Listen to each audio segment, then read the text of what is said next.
مرحبا جميعا بهيدي السيشن الجديدة. بهاي السيشن حنتعلم نوع لوب تاني غير الوايل لوب اللي اسمه فور لوب. مثل ما نحن قلنا قبل انه اللوب هن تقريبا مثل الكونديشن، الكود بقلبه حيضلوا ينعاد للكونديشن تصير غلط. فحاعطيكم اكزامبل لفرجيكم كيف بيصير، وحابلش بالوايل لوب قارنها بالفور لوب. مثلا قلنا انه عندي integer I equal 0 while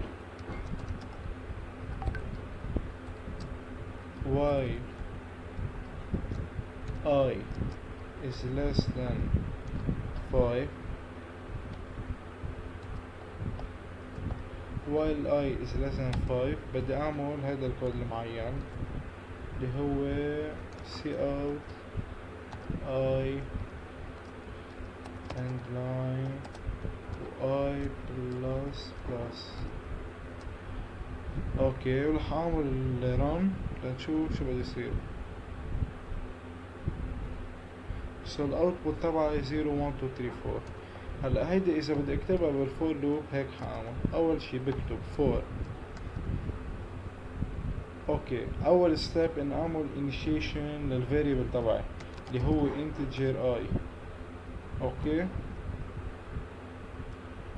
بحط semicolon، برجع بكتب integer I equal 0 semicolon I less than 5، بعدين بحط I plus.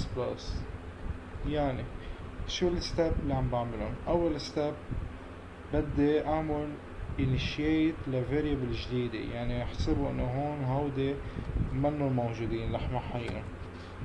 بعمل initiate لفاريبل جديدة وبعطيها الفاليو تبعها، بحط semicolon، برجع بحط الكونديشن تبعي اللي هي I less than 5. بعدين شو بدي احط اخر شي؟ بدي احط الشغلة اللي هي بتغير بالكونديشن تبعي، يعني increment او decrement. هودا اكتر شي ممكن نحن نحطهم باخر ستيب بالفور لوب تبعنا. فاول شي بنكتب فور، اول ستيب بنحط نعمل initiate لفاريبل جديد وبنعطيه الفاليو. تاني ستيب انه بنحط الكونديشن، وتالت ستيب بنحط decrement او increment او شي ممكن يغير بالجواب تبع الكونديشن، يعني يكون يا true يا false. بنزل لتحت، حاكتب cout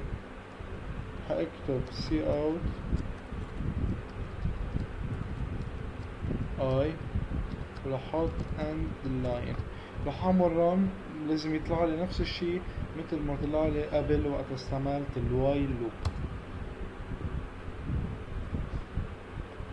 0 1 2 3 4 نفس الجواب نفس الشي، بس غير طريقة أنا نكتبهم. هون كتبنا كل شي بسطرين، هونيك أخذت معنا وقت أكتر.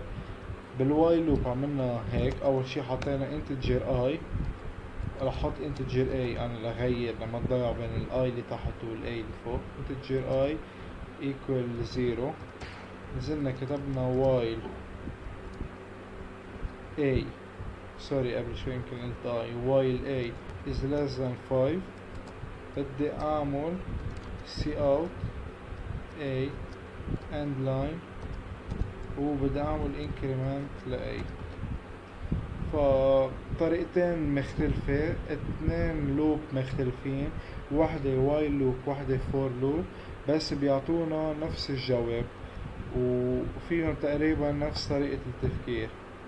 هون شو بنعمل بالفور لوب؟ بنعمل initiate لفاريبل جديد وبنعطيه value، نرجع بنحط الكونديشن، نرجع بنحط الانكريمنت او الديكريمنت، وجوا بنكتب الكود تبعنا.